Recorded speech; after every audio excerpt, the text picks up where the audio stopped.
Welcome to Operation Paradise. I'm Joshua Hinkson. Thanks for joining us.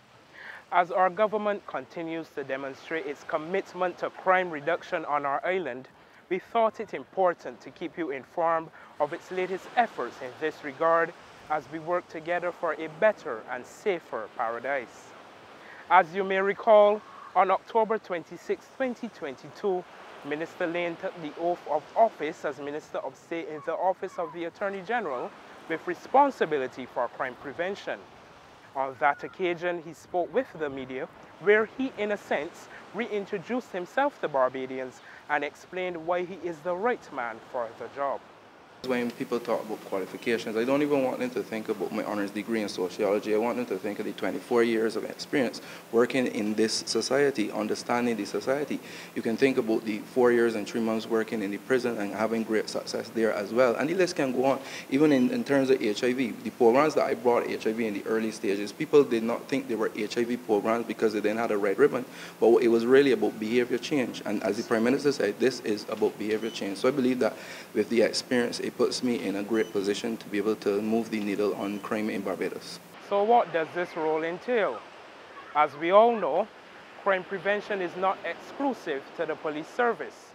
Accordingly, the various government ministries and departments play their role in this effort. The minister tells us all about the fusion of different social and economic policies and programs geared towards crime prevention.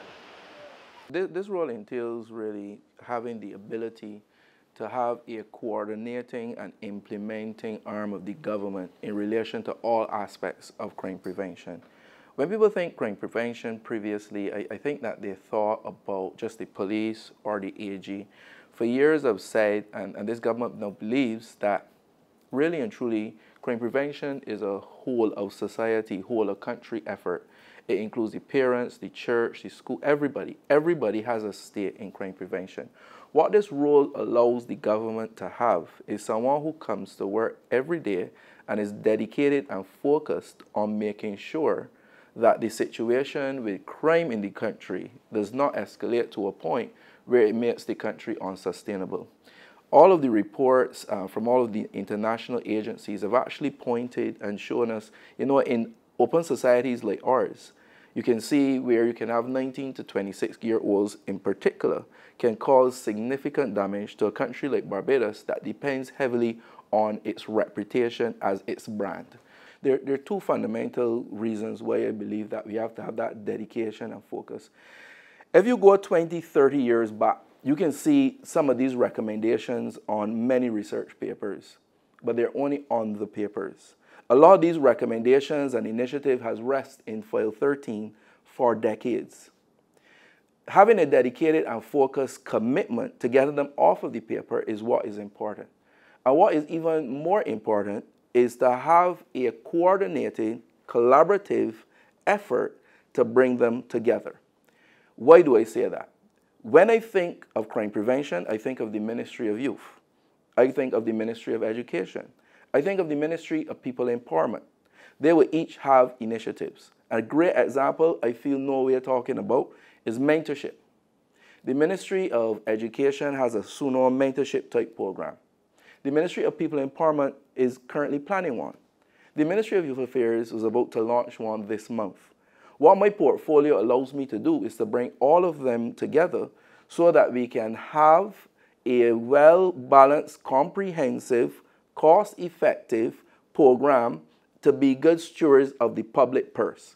Because previously, and when I say previously, I'm talking about 30 years ago and so on, what you would have is no implementation or low implementation.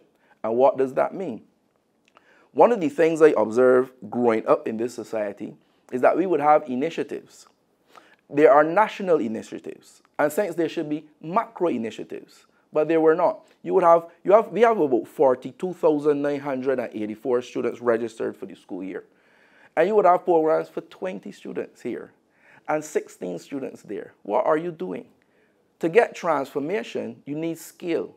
And what my portfolio will do is to bring all of these players together to have that skill in a cost-effective manner, and also to make sure that the implementation is done, monitored, adjust based on the monitoring and highlight it to the society so that you can see where your taxpayers' dollars are going. So I believe that the portfolio is even justified in that element alone that allows us to be able to do so. A major part of the plan again, and that's why it's a national plan. I'm thinking national and thinking macro. So when I talk about 150 initiatives, it does not mean 150 initiatives for under my portfolio that be implemented. Actually, we are implementing directly just 14 of those initiatives. A lot of the initiatives in here are really lobbying other agencies to do new things, to do things better, and that type of thing. So when we think about mentorship and men, and not only that, but what are the root causes? Why are men in this particular position? One of the things that we look at is the education system and how the education system and men relate. So there's some initiatives in here and some recommendations that we've been making to the Ministry of Education. We have some more sit-downs to do with them. One of the things that blessed my heart, blessed my soul, is that when I met with the Education Reform Unit, they understand the issues. They have initiatives and transformation to roll out in this society where the education system, our 1929 education system is concerned. And I believe that those things will move the needle specifically with boys and men in this country. The other thing, as I said, is the Ministry of Youth Affairs, they're preparing to launch a national mentorship program. We have one in our initiatives, but when I call for all the different initiatives people are doing to kind of coordinate the collaboration of them, I saw pockets of mentorship programs throughout different major ministries and agencies. So we are going to do one big national mentorship program. And I believe that would be also one of the programs that touch directly to men, that they can have older, progressive men in their life that can help to guide them, help to provide that guidance. That is something that I've been missing for a while as well. There are lots of other issues that go deeper and deeper that are also addressed in the plan as well. Minister Lane explains the categorization of crime statistics and notes the factors which have resulted in a drastic increase in crime and violence over the years. Before we look at the factors affecting the ebbs and flows of crime in Barbados, the first thing you got to understand is to put the statistics in context. So if you look at various statistics, you see different numbers, and sometimes you have to drill down to see if it is the crime statistics, if it is the violent crime statistics, or the homicide statistics. When we talk of crime of 100,000, usually we're talking about the violent crime, or we're talking about intentional homicides as the international term. They would have had ebbs and flows throughout the years. What we've seen in the research, I've done a lot of research in this area over just in the last short period of time that I've been appointed here. And it points to things happening over a period of time. You don't wake up and see the fruits of crime at the end of the day. You usually can trace it back 20, 30 years to the roots. Back 20, 30 years ago, the discussion in Barbados was really about the penetration of external cultures through video games, music videos, music, various things. All of those things added to a decline of morals within the society. We looked at things like the ZR culture we've spoken about just about 35 years or so. Back then, the social commentators, sociologists, etc., were really sounding the alarm that these things will add to a gradual decay of the society. Fast forward 35 years later, that's why some of the things you're seeing today. A reduction in morals, spirituality, various aspects of the society, which was focused on wisdom, each other, our culture, love, respect, various aspects like that. Now, what we are seeing is really the fruits of the labor of that time over a period of time. Those are the factors. The other thing we need to understand when we look at another thing we have to understand when we look at the statistics, the numbers, is understanding that in most developed nations, what I see, they usually have a 1 to 5% of crime overall or violent crime. When you look in the developing nations, particularly African nations, Latin America, and the Caribbean, you start at about around 14 where Barbados is. We're at the lower end of it. The average is really like sometimes you see between 20 to 46 per 100,000. So it is not just to let's rest on our laurels because we are at the low. Because if we want to go towards developed status, one of the things we got to do is look at their crime rate as well, which is usually 0.8, 0.5, 1, 2, 5 in the case of America. America has a very high homicide rate, like 325 per 100,000, but their general crime rate usually hovers around like 5% or so. So these are things we have to understand when we look at the statistics, and all of these are things that the draft National Plan on Crime Prevention is looking at present. One thing I'm very happy about is thus far, the National Crime Prevention Plan is extremely broad and wide. It is very deep as well. It is not just looking at the superficial, what we are seeing as the fruit. It goes right back to the root, and it covers many aspects of society. You have from the very, very young to the old to the in-between. Specifically for young people, though, one of the things that I've determined that I want to see in the plan is a model that I built out over time working with at-risk youth over 23 years, and that is the APEX model, where we have attractive, adventurous, fun activities to bring them in. Then you have some level of attachment, because we see that that is something that, particularly at that age, persons are really looking for, that wanting to belong to a group. We move on from there to passion and purpose, where we're building goals, setting initiatives, to develop that thing that you want to be, that place that you want to get to. And then the empowerment, the exposure, the employment, the entrepreneurship, bringing that thing that can keep you consistently on a path, and then the exchange. Some examples of initiatives we have specifically for young people, and this is based on what we've seen that they've laid over a period of time, is enhanced sports projects.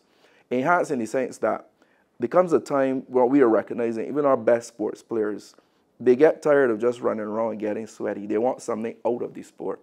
Music and video, a lot of them do it very casually. Some of them are very good at it, but there's no empowerment or no way for them to monetize it. And that there are initiatives in there addressing that. The adventure and the bikes and the ATVs, one thing we know about a lot of young people, they like to go hard and they like to go fast. They like to try things. They like things that may seem dangerous. When we go out to the empowerment, we have some very creative literacy programs, because one of the things we're recognizing with the vulnerable or at-risk young persons, a lot of them suffer in terms of numeracy and literacy. And we want to be able to address that to improve their chances of empowerment down the road. So there are a number of initiatives in there, and I've just mentioned just a few. These ones have a newness to them, a shine on the ball, so that we know that we're not just doing a lot of the same old, same old. There's a particular project in there I am excited about called Higher Heights, and that is about really exposing for the first time a lot of young people who were not seeing another side of Barbados or seeing another side of the world in terms of the possibilities, in terms of the type of homes that they can have if they are on a right path, type of businesses that they can have through a legal path, and the type of increase in standard of living, where we actually carry them and expose them to it in a real way. So there are lots and lots of initiatives, but those are the ones I feel that I can give as a good example to show you how we plan to enhance what has been done before. The Minister believes efforts to influence positive behaviors must cater to all age groups in society.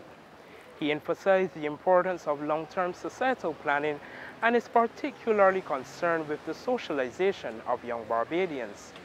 What about those alternatives? Right. It is always difficult for me in terms of when I think about plans, because there are so many. But when I think of the medium to long-term plans and initiatives we have laid out here, I think one of the longest term is really our prenatal, our universal prenatal parenting program. So because we go in and we tackling parents when they're becoming parents. And we're also looking at the child at that time in terms of the diet and the things we can prepare beyond just the developmental stages that they are exposed to at prenatal clinic. So that's really a long-term plan. So when I hear sometimes criticism that are not constructive in terms of the fact that people believe, okay, you have this portfolio now, so crime goes to zero next week. It doesn't work like that. If you understand that we're doing a prenatal program, you got to understand that that is really planting the seed for a long-term reaping or harvesting of that initiative. There's also a program we're looking to develop for the nurseries by a group called the Saya Institute of Education, and they focus on human values, things like love, peace, truth, non-violence, right action. Those are their 5 pillars. And we believe that these things should be taught universally. Before, in a type of society that we lived in, you would have these things taught by parents and grandparents. And no longer is that the case, and particularly not universal. But where can we implement it universal?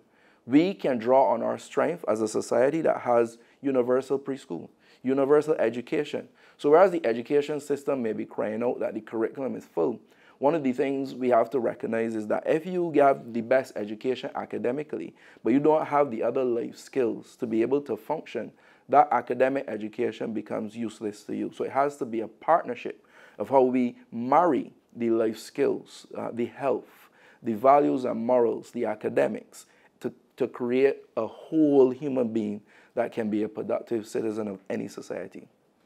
So I've broken it into parents, principals, police. I've had informal discussions and formal discussions with at least two of them, those sectors, in terms of how do we take every report serious, every incident serious, particularly at the small level, to prevent it from getting to the big level. One of the initiatives I dubbed Shirt Tails is really an initiative very similar to Broken Windows from the 1990s New York experiment that went well. I've spoken officially to the Commissioner of Police and his top brass, and they have indicated that they do have the appetite to increase enforcement in the society, but they need resources. So my job at this point is really to lobby my colleagues in the Ministry of Finance to ensure that we get those resources to make sure that that is done. The discussion started with the ministry and will start with the principals will be very, very similar because one of the things you would recognize is that when you see major incidents and you trace them back to its beginning, you realize it started over something very small that can be nipped in the bud. Somebody step on somebody's shoes, somebody block a doorway and say you can't, very, very small things. And we don't usually catch it at that stage because we are very blasé about it, ignoring it. And then we address it when you have a student taking a piece of construction steel and dropping it in another one head. But it did not have to get there. The other thing we can do now in terms of parents, in the number of the 6 parenting programs or the 6 parenting initiatives, I should say, in this particular program, to kind of help parents understand doing that at home as well, especially being more amenable to interventions. There were 2 interventions just over this holiday that I was involved with.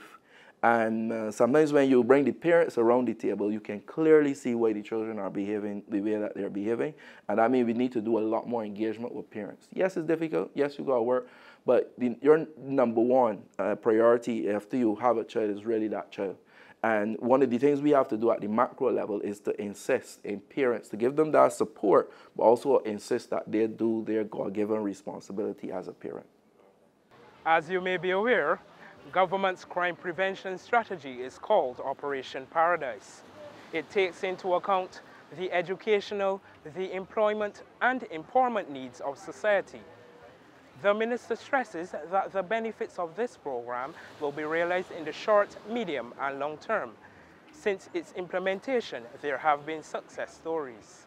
I would actually like to give a quantifiable response to the question in terms of the effectiveness so far. I believe, like anybody that is right thinking, that an initiative that's been launched just about 6 weeks ago has to have some time to see the effectiveness of it. When I talk about the effectiveness of the program thus far, is that we say this sometimes loosely, but it is true. If you can save but one, that is success. In our street outreach program, which is one under the immediate action plan, so that's been launched, that is where we have a specifically trained NGO going out there working with people who are the people suspected of carrying out some shootings, or will carry out some shootings, or will be shot. And we have 4 persons through that program so far that say they want to turn from a life of crime. They feel as though their life is in danger and they want to leave the country. And once they're not wanted by the police or the court or whatever, let's say they've already left the country. That to me is success. We have 1 person already who was intent on carrying out a retaliation based on what they say, not what we say, that have been enveloped with love and opportunity. And one of the things we are going to do is to make sure that that love and opportunity stays around that individual to ensure that they do not carry out a retaliation. And we are going to scale that across the board. That, ladies and gentlemen, is what I consider to be success. It is what I call the untold story. Those things are not completely measurable. What the society will measure is page one, the leading story on CBC News, which usually is the bad news when someone has been shot. But there's no reporting of the person he did not shoot. So that is why these stories will be told sensitively, and we are going to make sure that we can create a balance in what is success in this program. A lot of people believe that it is, or sometimes they like to throw about this term, just the people, they need employment. But my experience and the record shows that if you give persons who are not focused, who do not want employment, just want a little money to buy a $500 pair of shoes, employment, on Monday, good luck seeing them at work on Wednesday, or even Friday, or the following week. So that is why our programs go away, but they also go deep, because there must be that training, that there must be that adjusting of the mind. So there are so many things that go into that program. A lot of these persons involved in this criminal activity too, one of the things that they suffer from is they do not see a consistent flow of, empowerment, cash, whatever. Their ebbs and their flows. There are times that they tell you they do very well, and there are times that they are hungry and they are starving. So one of the things that our street outreach is picking up is that in introducing programs like that where we can offer opportunities for them, and there are many opportunities. Employment is a big part of getting out of where we are today, but there are some steps that need to be taken before. There are offers that we have on the table for Barbadians to work through their phones, through their devices, and be paid from Canadian companies, from Indian companies.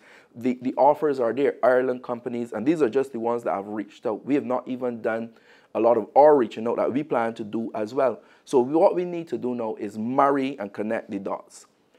We have to get them, they got to get the mind right. We got to get the opportunities there. We got to get them in the opportunities and doing well so that they can build a life for them without the facade that crime is going to be able to do that for them. Thank you, Minister Lane.